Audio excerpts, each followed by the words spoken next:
मुंबईकरांची पायपीट वाचणार एमएमआरडीएने हा दावा केलाय। मुंबईकरांची पायपीट वाचणार असल्याचा दावा एमएमआरडीए कडून करण्यात येतोय।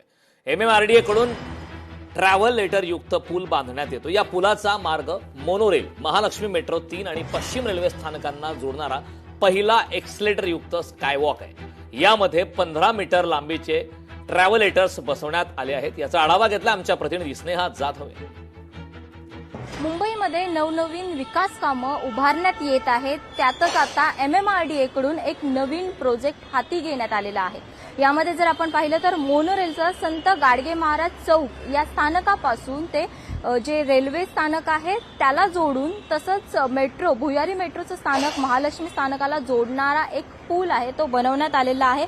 एमएमआरडीए कडून हा पूल बनवण्यात आलेला आहे आणि त्याला ट्रॅव्हलेटर असं नाव देखील देण्यात आलेलं आहे। खरं तर हा सरकता मार्ग आपल्याला या ठिकाणी पाहायला मिळत आहे।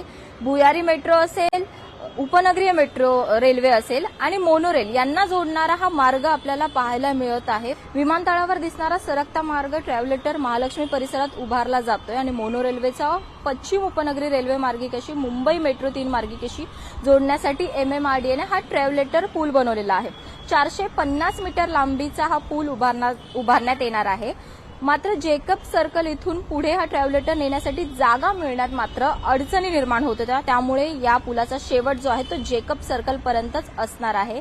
एकंदरीतच एमएमआरडीए कडून हा प्रकल्प जो उभारण्यात येतोय त्याप्रमाणे सांगण्यात येतंय की 90% काम पूर्ण झालेलं आहे, परंतु अजून बरंचसं काम या पुलाचं बाकी आहे। परंतु हा पूल जेव्हा प्रवाशांच्या मुंबईकरांच्या सेवेत येणार आहे तेव्हा मुंबईकरांसाठी हा पूल किती फायदेशीर ठरतोय हे येत्या काळामध्ये पाहणं महत्त्वाचं ठरणार आहे। व्हिडिओ जर्नलिस्ट राजेश मनियारसह स्नेहा जाधव, लोकशाही मराठी, मुंबई।